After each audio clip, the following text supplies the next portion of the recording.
In the dark of the night, something strange is going on.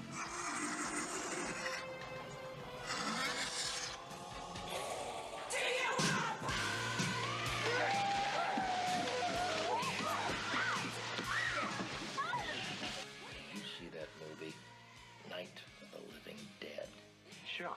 They ship those bodies east. Well, say hello. The dead have risen from the grave. Mister, there's 100 of those things out there. How many did you say? 100? And now the question is, how do we get them back into the ground? Bert, Frank, we have a little problem. 4 left, 10 right.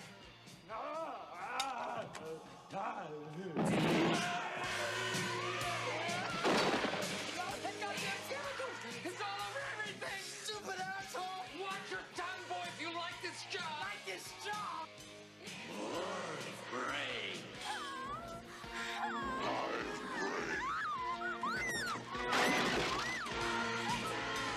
Medical science is baffled. And it's a puzzle, because technically, you're not alive. Why do you eat people? Not people. Brains. How do you kill something that's already dead? Well, how do I know, Fred? I don't know. Let me think. It's not a bad question, Bert. In that movie, they destroyed the brain to kill him. Is that what they did? The brains, right?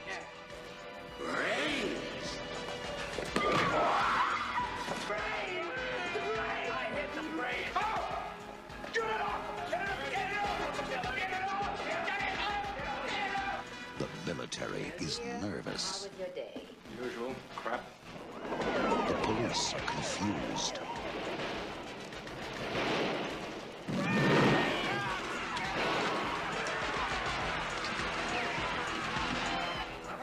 Send more cops. It worked in the movie! Well, it ain't working now, Fred. In the movie line? It's not a bad question, Bert. It's not a bad question, Bert. It's not a bad question, Bert. The return of the living dead.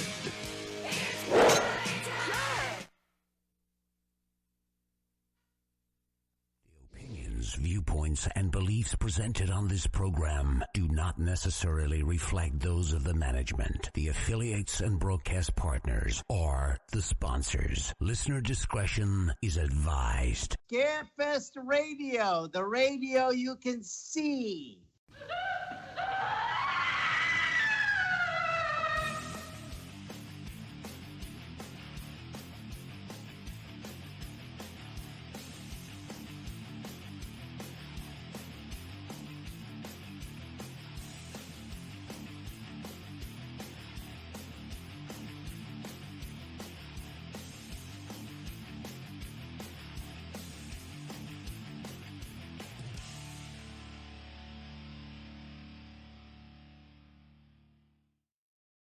And hello and good evening, everyone, and welcome to Scarefest Television, the original broadcast date, April 8th, 2022, in the lead up to Scarefest 14, Scarefest 2022, Scarefest XIV, if somebody wants to do the Roman shit. Anyway, tonight we have Mr. Thom Mathews as our guest. He had a little, we'll call it a scheduling conflict, to be kind, Tom, last month. But he's been very gracious. He came on with me, and we've been in very good contact. By the way, in the chat room, Andy Labs, yes, I watched both of those movies this week because that way I get to take my Amazon Prime off my taxes. Anyway, now my co-host tonight is the lovely and talented Chad Harlan. Hello, Chad. And so, we're just going to get right back into it now with Tom. Tom, welcome so much to Scarefest TV. And I want to tell you, I enjoyed getting ready for you as a guest because I could actually find your damn movies streaming. I want to say that's a big plus. Now, I'm not saying they were all great, and some of them I might even rib you about a little bit. Just a couple of them. But now the first thing I do want to ask you, well, actually two things. I do want to know what were you doing between 2001 and 2017?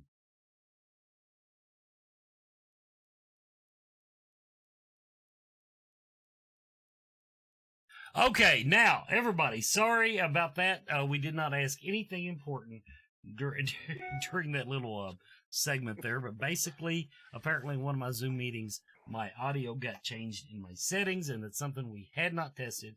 Very sorry for that. Anyway, Thom has told us that from his dead spot on IMDb was due to raising children. Then we got into talking about some contractor stuff because he owns an actual contracting company. He works for a living, which I greatly respect. That's right. But now, okay, now here, serious movie question, kind of for me, serious anyway.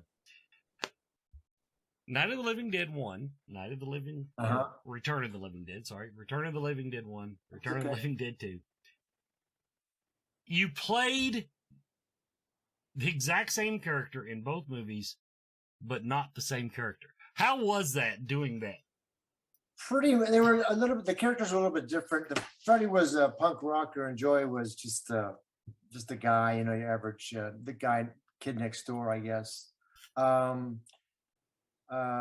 It was, you know, part one is probably my favorite and most memorable and dearest filming experience I've had in my whole career. So that being said, the characters were very similar in the fact that what they went through in the same way. And the reason why we were brought back in part two, Jimmy and I, was because when they had the script and they wanted to go remake, they wanted to do a sequel, Return of the Living Dead 2, the producers went out and they would pre-sell it to like the foreign markets, like Spain and Sweden and, you know, Japan. And Japan happened to be, Return 1 happened to be a big success in Japan. So the Japanese distributor said, yes, we would love to give you some money to make the movie, but we'd love also for you to bring back James Cairn and Thom Mathews in some way. So that's why we were brought back in the movie, because of the Japanese. That's actually a lot more in-depth than I suspected. I just thought it was going to be a cute, you know, say they thought it would be a funny gimmick and you know, just that kind of thing. I have to say though, the best moment. Now, I like number one better than number two. Of course, I'm not a big sequel fan, but I will say the line you had in number two when you sit there and something to the effect, "This has all happened before," or something. I forget exactly what the line was. Somebody in the chat room will fucking quote it here in a minute, but that made part two for me. Chad, over to you. I got just like to get to know your background a little more. How'd you get into acting? I got into acting. I was out of high school. I was in my early 20s, just kind of floundering. You know, I was in high school. I took all the work experience, you know, options, what was available out there. What do you want to do? And they had all these lists of what you want to do and how much you would make and blah, blah, blah. And nothing really interests me. So I was just kind of floundering, and I always did construction. My grandfather actually worked for the studios. So, and my dad was a contractor. So we always had tools around, you know, even going back as children, we'd go to visit my grandfather, and he had all these drill presses and these jigsaws and stuff. So we'd always be making stuff in his garage. And we were like 8, 9, 10, our boxes, you know, our special boxes or our paddles or whatever. So that was like second nature to me. So I was doing that and doing different things. And then how I got into acting, my girlfriend at the time, she said, "Why don't you become an actor?" And I was like, "That's what I'll do." So I started studying soon after that, acting class up on Sunset Boulevard. And then I went to Lorimar Productions specifically to get my SAG card, because that's you can't get a job without it, and you can't get a job, you know, it's like a catch-22. So absolutely. And then they, after a year and a half of working at Lorimar,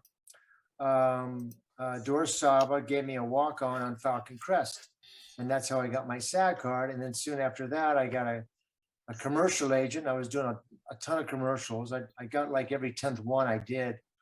I did La Tigre commercial. I did Pizza Hut commercial. I did a Tostitos commercial. Kevin Sorbo was in that one. That's a long time ago. Met my first wife on that one as well. And then a bunch of commercials. Did one with Nicolette Sheridan for some beverage in Norway or something. It was wild. A bunch of people. And so that kept me going for a long time. And then I got my first movie role, and The Woman in Red, have a bit part in that. And then I got Return of the Living Dead. And that kind of, started everything off. And was doing some television and different things. I mostly did, movies. It was more of my sensibilities and stuff. I didn't really do a lot of episodic television. I did do, I remember, that's my dog in the background. I did do Paper Dolls. Although I had an interesting character. I played like a John Hinckley type. I was,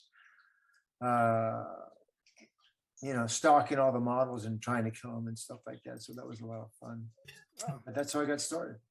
Did I know that some of your most known for roles are in the horror genre. Is that something you've sought out, or is it just kind of happened through time? Are you a fan of the genre? Yeah, just kind of happened. I was just a young actor looking for work, and I was lucky enough to get a great part in Return of the Living Dead, and then a year later I got Jason Lives, Tommy Jarvis and Jason Lives. So like a lightning struck twice for me within 14 months.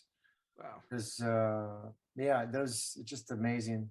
The legs and parts.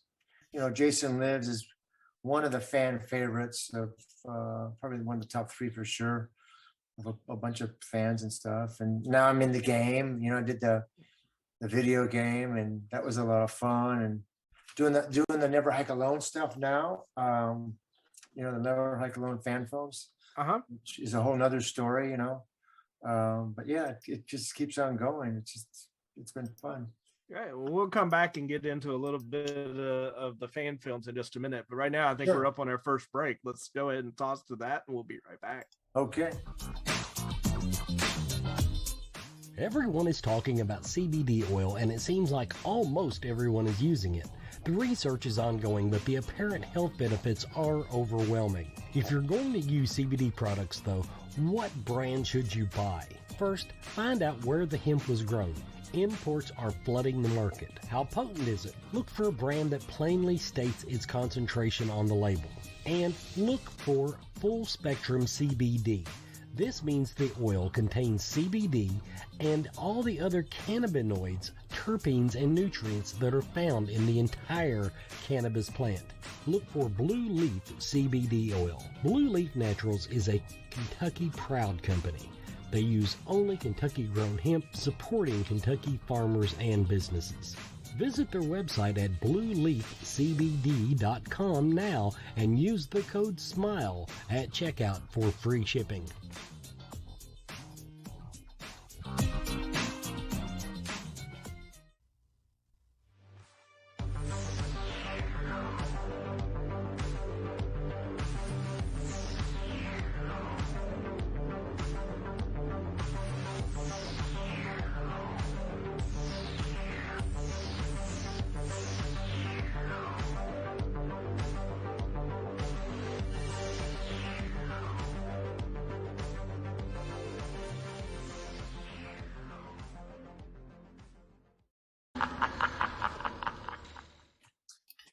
And welcome back, everybody, to Scarefest Television. And, of course, our guest tonight is Mr. Thom Mathews.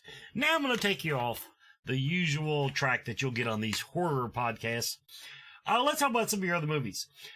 Blood Match. Okay. I want to talk about Blood Match. Hey! Yeah. What about it? Okay, everybody, if you haven't seen Blood Match, the synopsis of the story is he plays Brick Bardo, who beats up like 4 men senseless and then gets his ass kicked at the end. Poor man, Benny Urquidez.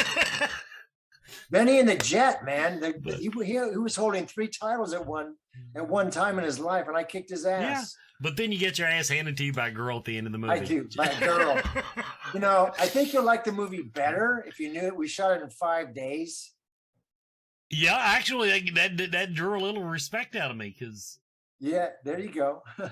5 days, yeah, pretty amazing. But now the actual question about that movie is, how versed are you in the martial arts? That I was taking martial arts. I had my older brother would beat the shit out of me when we were kids, so I told him one day, I'm gonna take karate and kick your ass. So I learned karate, and it kind of served me to do movies after that, you know. So I got to be a green belt in different American freestyle and also Taekwondo. I actually also was up for American Ninja. That's how good I was. I screen tested for that with Michael Dudikoff and another guy. Michael ended up getting it. And plus you had that whole hunky thing going for you. And I only bring that up because I am so tired of all you women in the chat room mentioning how good looking he is. So anyway. Oh, just I can't see that. Well, yeah, you've gotten several compliments, including very nice teeth, incidentally. Just to let you know. Good chomper.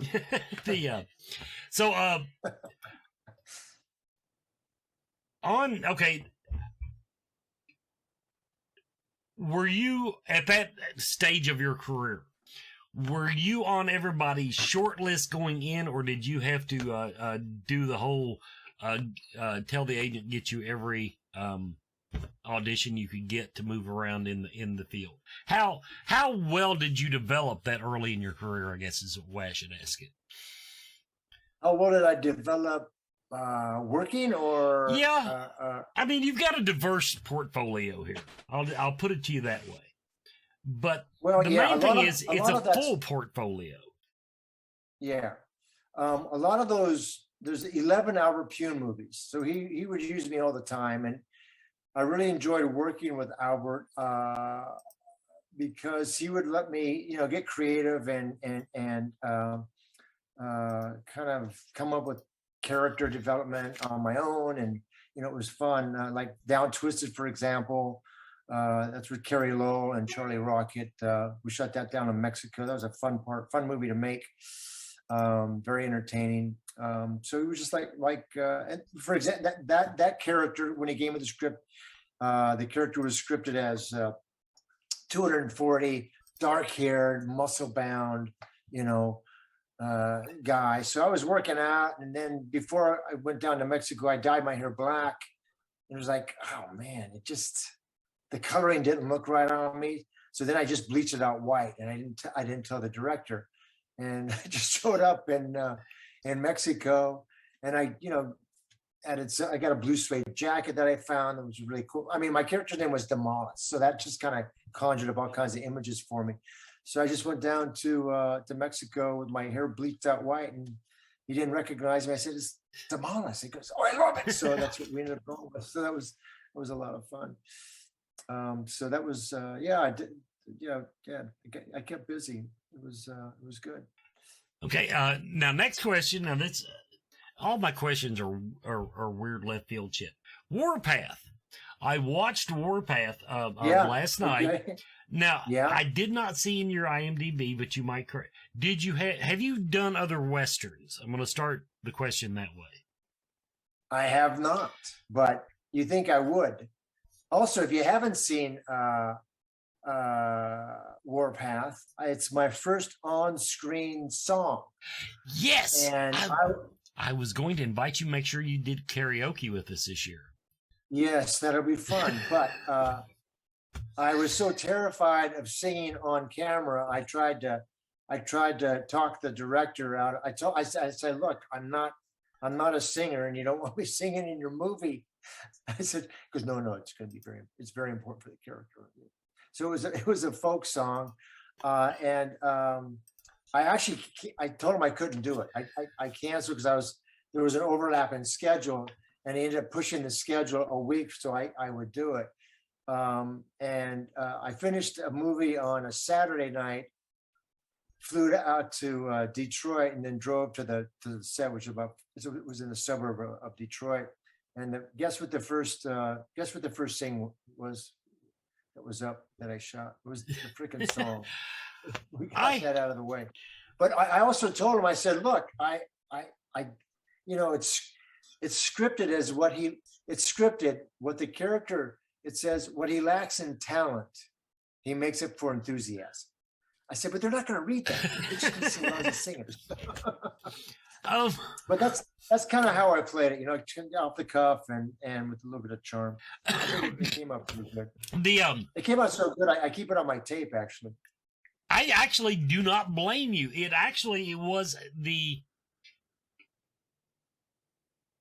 was a charming moment in the movie. The character was actually he played Emmett Cole, everybody.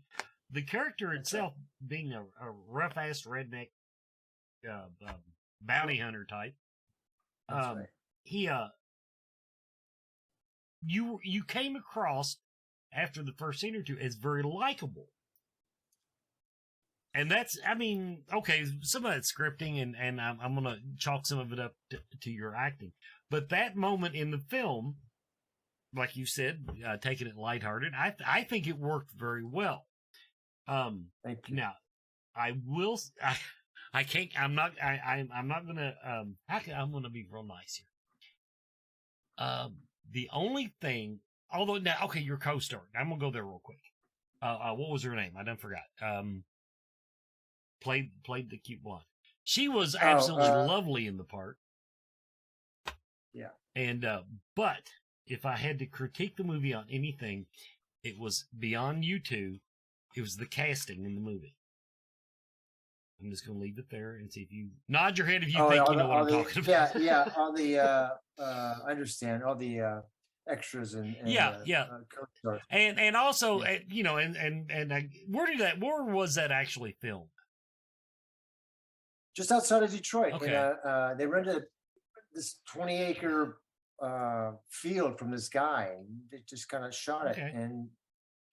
But that past yours and actually now the actress's accent was explained by her background, so right. it actually came across as charming. But some of the Southern accents were a little strained. Yeah, and they're a little comical. I agree. But it actually, I can't even. Oh, I know what else I want to ask you. Riding the horse. Had you had to do that before? My dad's from Texas, so we would ride horses when we would go there and stuff. And I would ride horses. I'm comfortable on a horse. Okay, yeah, you look comfortable. Sure. It looked very natural, so kudos there. But that is not finding anything else like that in your IMDb. I just had to know. Chad, over to you. Tom, I want to go back and talk to you. You said that you kind of gravitated towards film roles, but you've been on some iconic TV series through the years.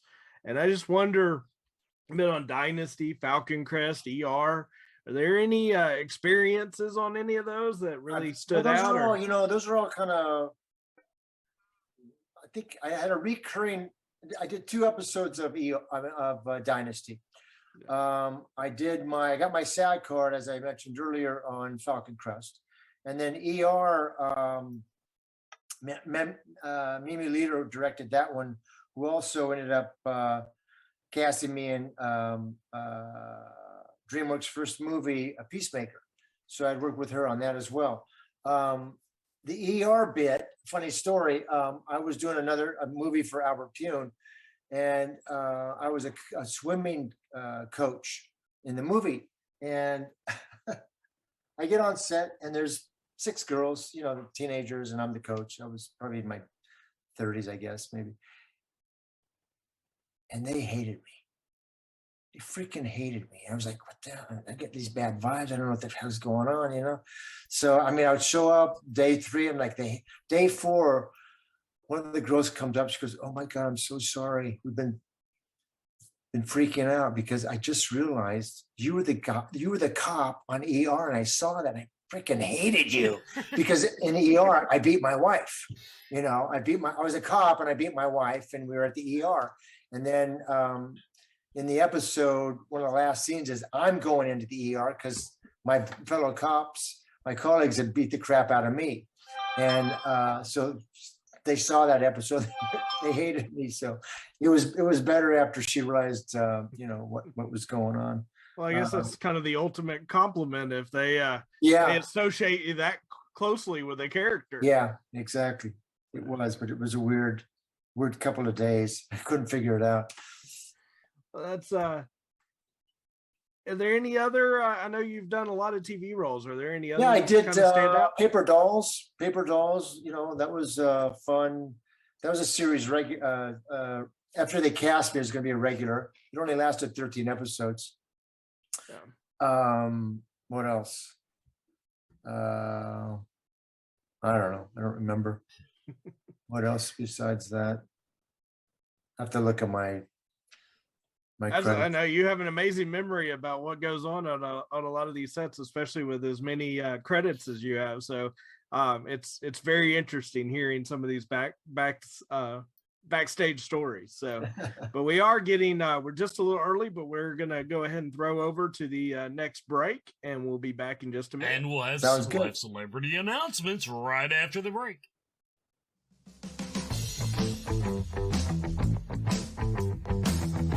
Spirit Mechanics is here to help.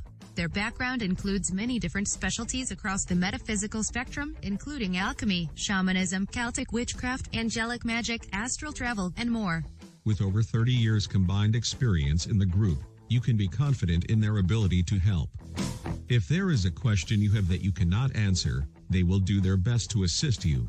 Metaphysics can be intimidating, confusing, and unfortunately, abused. Spirit Mechanics takes pride in being selfless in the pursuit of helping others, being humble and honest with their clients about their questions, and lastly, maintaining a professional and personable atmosphere. They want you to feel as you are coming to a close friend, and they will do everything in their power to make you comfortable and safe.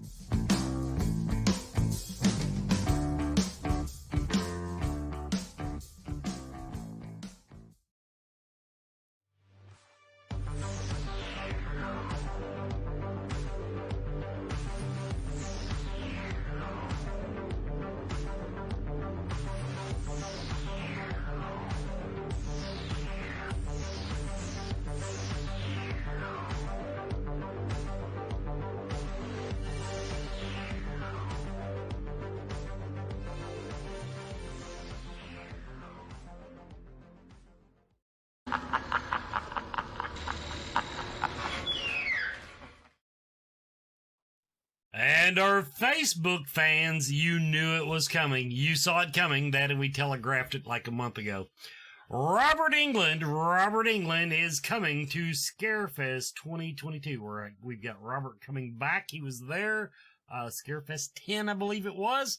We've got him back this year. Robert England is going to cap off our Nightmare on Elm Street reunions. And I think, everybody in the chat room's like excited and surprised. Yeah, and I'm like, I've been telling everybody this for a month. Anyway, now what we've been telling everybody is that we were on his short list, and that was the truth, and we were hoping that he would come through, and finally we got it all signed up this week. So, on top of Robert England, I do want to remind everybody that now if you want to work for the Scarefest, if you want to volunteer for the weekend, go to thescarefest.com or scarefestweekend.com and sign up to be a volunteer and work your ass off like the rest of us. The Horror Film Festival is taking entries.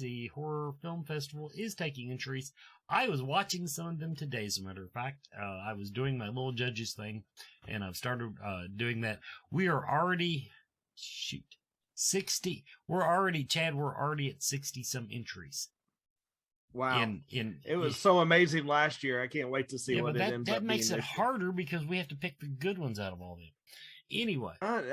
Harder for you. For me, it's just as a fan, it's easy. The Central Kentucky Mystical Market is coming up this weekend, the 9th and 10th at the Clarion Hotel on Newtown Pike in Lexington, Kentucky. Do not forget that. Look them up on Facebook or go to Central KY mysticalmarket.com and you can get the times and all that good stuff. So that was it. Okay. So Tom, you picked a good year to come because we're going to be this asshole to elbow, as we like to say in Kentucky.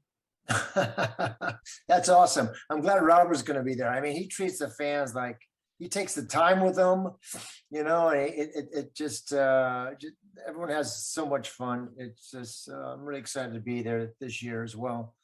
It's gonna be fun. Let's talk a little bit. I want to know more about I guess they're fan films. But the Tommy Jarvis character, for example, in Never Hike in the Snow, Never Hike Alone. Give me a synopsis of that, because I didn't try to track it down. I didn't see it streaming. Oh, well, Never Hike Alone is it's really topical. It's about a guy who he has a blog. He rates hiking trails, and he's got sponsors, so he sells stuff, and he's got a GoPro, and it's him out there on the lone, him by himself. He's rating trails, whether it's a 1 or a 5, depending on the difficulty of it. He sells you lanterns and stuff, and he camps out, and then he'll hear stuff and get kind of spooked and whatever. And then you follow him through the whole, like, over the weekend, 3 or 4 days, depending on the hike that he's on. And then he'll rate it and take scenic shots and get at the top of the mountain. And then he comes across this trail that's not on the map. Sees a sign, piques his interest. He follows the trail to these cabins that's not on the map, and then he finds something, and then all hell breaks loose, as it tends to do in these type of movies. Yes. Now, the kids really like it. The lead kid is also really likable. Andrew, he's really great. It's a good. I mean, I got involved with it because it was really well made, and it's a whole another story how I got involved. But they had already shot the first half of it, and it was like, it's amazing. It looks like anything.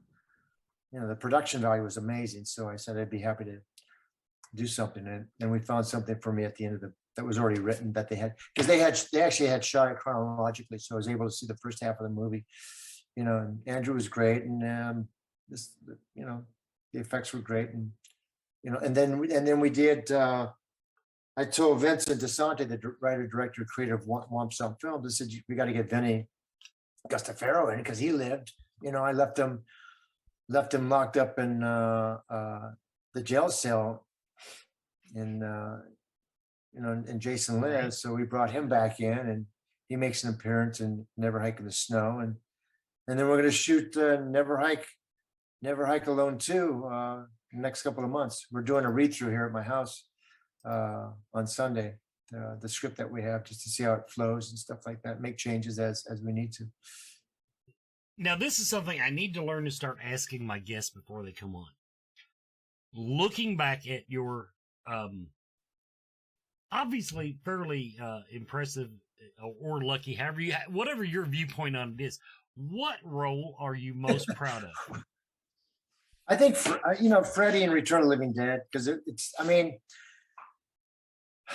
as an actor, it's a fun role to play, because I start out as this innocent kid and turn into this zombie, brain-sucking zombie. So, I mean, for an actor to play that role, because you have to, emotionally, because it's not shot chronologically. Sometimes you'll shoot the beginning and the end the same week, because you're at that location. So they don't like to go back to the same location. So that's why it's kind of shot wherever it makes the most sense for production. So emotionally, you kind of have to, in my case, I was dying at some point. So I had to kind of regulate where I was in my script, how much dying I was, if that makes sense. Well, yeah, I mean, there's a curve. So that was a lot of fun. And also, I've really come to enjoy that movie the more I worked, because I also realized how special it was, because it truly was a collaboration. It was Dan O'Bannon's first movie that he directed, and he allowed us actors to be, to give them. We talked about everything. I mean, I never heard, no, you're going to do it this way, or, I need it this way. We talked about everything, every scene, every moment. It was really great. And of course, I was lucky enough to have most of my scenes with Jimmy Karen, and just, being with him and listening to his stories from Broadway and his actor friends, and the mishaps and the fun stuff that they had backstage, and who was drinking and who wasn't drinking and what was going on. Just really great. And ironically enough, we found out on part 2, Return of the Living Dead part 2, that we were born on the same day. So that was special. Maybe that's why we got along. Our chemistry got along. We got along so well together. And then after we found that out, we would celebrate our birthday together every year, one way or another. He didn't live too far. We didn't live too far apart, maybe 20 minutes away from each other. So that made it easy if we were in town. Chad, over to you. Excuse me. Thom, you've been busy in 2022. I see on your IMDb page, you've got several things in pre-production and post-production. You want to talk a little bit about some projects coming up? I know you touched on. Yeah. It's funny. I got involved in, like I said, Never Hike Alone again, and that kind of kicked everything back off for me. So the executive producer on that, he's Barry J. He big horror fan. He happened to know a writer friend of mine, and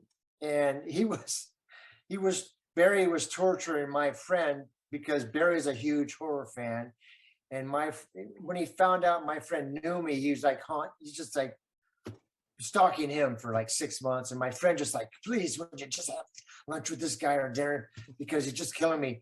I said, sure, anything for you. Is he okay? I mean, he's not going to kill me. And he goes, no, he's perfectly fine. He's just a huge horror fan. I said, great. So we had dinner, and during the course of the dinner, he goes, would you want to do I'm executive producing a fan film. Do you think you might want to be a part of it? And I'm thinking, oh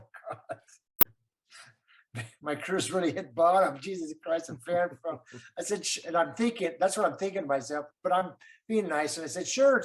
Send me over the script. He goes, oh, I can do better than that. We've shot half of it. So going back to what I said earlier, he sent over half the movie, and it was like amazing. So I got involved in it.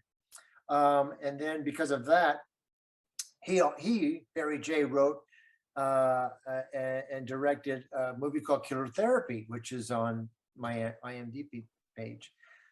So he hired me to do that part, and that was a fun, twisted movie. If you're a horror movie buff, a fan, it's just disturbing script, disturbing a concept.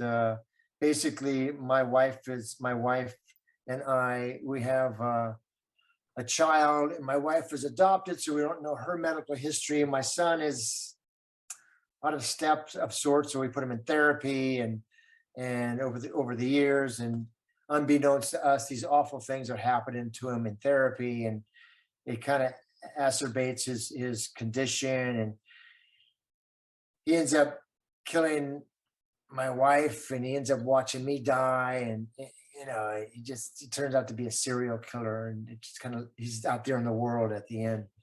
So it's kind of an upsetting movie, but very creepy. It's so funny to me, I meet Barry, and Barry's the sweetest guy, but the script is awful. It's just disturbing. Same for Albert Pune. Albert Pune, I was saying how I did all those Albert Pune movies. Very sweet guy. The ideas, I just don't know where they come up with these ideas, because they're really out there. So we find that a lot. We find a lot of people that are the nicest, kindest people you'll ever meet. Isn't it bizarre? Yeah. They got just wild. Their outlet is the blood and guts on screen, or with props that. Yeah. Kind of unrelated. Going back to, we were talking about Return of the Living Dead earlier, and you've got your UNITA hat on. I did. It's one of the few horror movies, or really movies in general, shot in Louisville.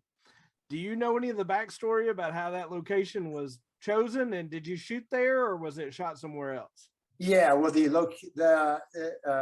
it took place in Louisville. We actually shot it in Burbank, California, and also downtown LA, Los Angeles downtown. That's where the UNITA was. The exterior of the building was there, and the interiors were at a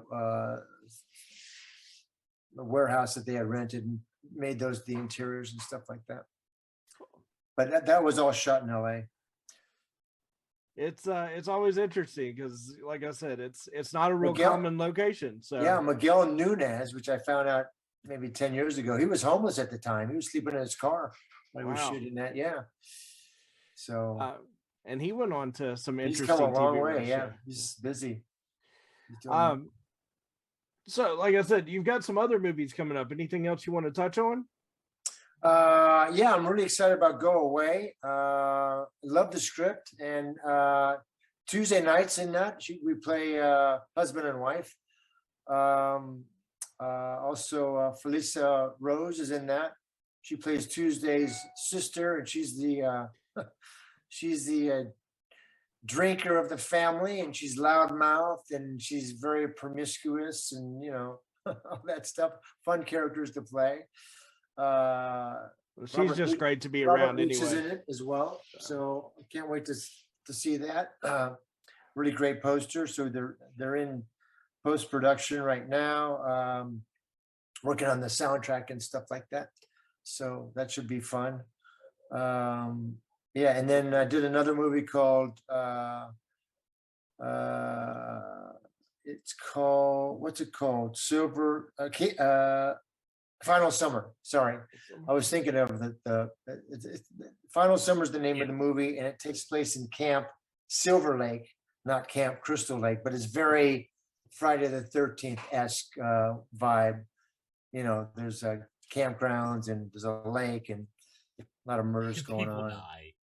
Kind of a different twist, yeah. A lot of teenage sex.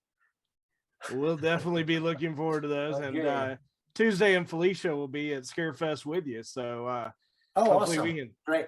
Well, maybe we can screen the movie. Maybe we can get a screener of it. I'll talk to the maybe it might be pretty close to be ready. At least the trailer. We can show this trailer if you guys do that there. That'd be fun. Yeah. But we're coming up on our last break. Let's go ahead and toss over, and we'll be back in just a minute. Sounds good. Horror. Movie. Fans. For. Life. On Facebook. Find us. For watch parties. For news. For memes. For friends. For life. Horror movie fans for life. Join us. Come visit the Universal Energy Expo May 7th and 8th at the Northern Kentucky Convention Center.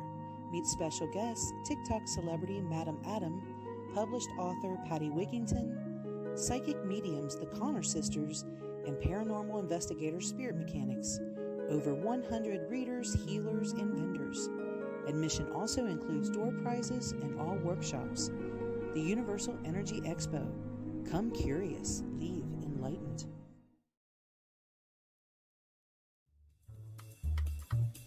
Hey, Scarefest. This is Joe Lewis of Bonehead Weekly. So this week's movie's been out a while, and I don't know how many of you are gamers. So one of the stereotypes about big guys is that we're all gamers, especially nerdy big guys. It's not true. I'm not a huge gamer, but I do like certain video games. I even like some video game adaptations. This week's movie is Resident Evil: Welcome to Raccoon City. Now, if you're familiar with the other 18 Resident Evils, most of them, all of them are written by Paul W.S. Anderson. But I think about 4 or 5 of the 6 or 7 are directed by him. The first one's directed by him. I saw it in the theater when it came out. I thought it was enjoyable, stupid fun. Popcorn, had the good sense to get off the stage before it got too boring. Is it a great adaptation of Resident Evil? Not so much. I don't think. I mean, you played the video game, obviously. This one's more of a direct adaptation of the first 2 games. If you're a fan of the Resident Evil, it's basically a adaptation of Resident Evil 1 and 2, of the house and of the police station. And it kind of combines those 2 stories together. Did I like it? They were going for a certain aesthetic that I kind of get. The dialogue's awful. It's just awful. The acting's pretty bad too. But I get where they were kind of going. It's more atmospheric. I love the sets. I love the sets. I love the look of it. Much better than any of Paul Anderson's ones. It's directed by a guy named Johannes Roberts. I truly can't say that I recommend it, but I also don't think it's awful. If you're a Resident Evil fan or a zombie fan, you'll probably enjoy some of it. The last third is pretty good. It's pretty good. The villain is, because you see it coming from a mile away.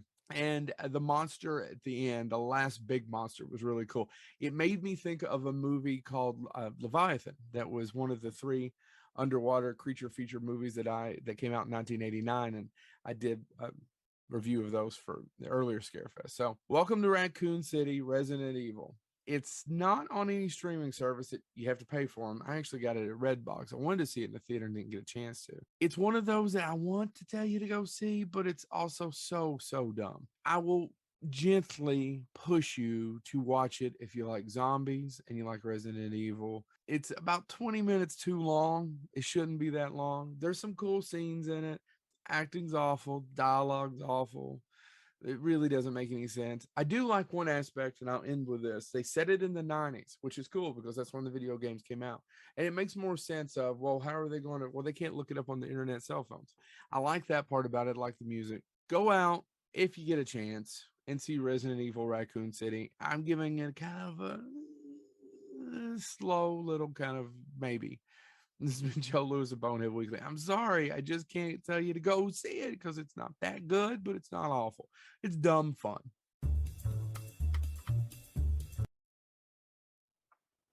And welcome back, everybody, to the last few moments of Scarefest television. We got just a little bit more. Okay, now this isn't a question. I'm just going to go on record here. Now, I love Felissa Rose. If I wasn't married, the problem is. And she's a great actress, but my God, they stopped casting her to be somebody's kinfolk that she looks nothing like. Every time she's cast as somebody's mother or sister or whatever, it's like, you're not even kin. We can tell. Yeah. My last question for you, other than we want to get some plugs in for you. You've returned now to the movie business after getting your kids out on the road. Is that interfering with kick them out? They're 18. I kicked them out of the house. Are you finding that your return to the movie business is interfering with your contractor business? No, because I'm the boss, so I can kind of do my own schedule. And I'm not gone for not yet anyway. I haven't been gone for like 5 weeks or 6 weeks at a time. But now, now we have. Even when I'm gone for a week or a week and a half or 2 weeks, we have Zoom and, I can, and the guys, my employees have been with me for 20 years, so they know how I like things done and stuff. That makes all the difference. Having someone you can, it really does. Yeah, it really does on the job site. Let's get in. Where else can people find you? We're on the internet, so people all across the nation are going to be watching this episode. Our YouTube numbers are up, by the way, and I got my Facebook fan page, which I'm trying to get like 1 million likes for the horror community. So go there and like my page. But I'm going to be in a Spookola convention in Florida. That's on May 13th to the 15th, and then June 3rd through the 5th. I'll be up in Alberta, Canada at the Calgary HorrorCon. September 9th through 11th, the Tidewater HorrorCon in Norfolk, Virginia. And then, of course, my favorite one, October 21st through the 22nd, through the 23rd, at the Scarefest Con, and my good friends in Lexington, Kentucky, and doing a couple movies scheduled, and so just going like that. So come on out if you're around or close to any of those places. I'd love to say hi to you, and we can reminisce. And everybody, we've already pinned him down and trying to get commitments out of him for the launch party on Thursday night. We know he's going to be there now. And so, and I've got his phone number. So, yes, you do. So we can, so yeah, so I can be a little creepy that weekend if I want to. Anyway. How's that different than every other weekend? Well, it is with the dudes. It is with the dudes. Anyway. But looking greatly forward to having you this year, and I think it's going to be I think we're going to have absolutely the best Scarefest ever because everybody's on a high note after last year. Plus, we got Robert Englund, people. We got Robert Englund coming. Amazing. So great lineup, great time, and it's everyone wants to get out of the house now, so hopefully everything will work out. It will.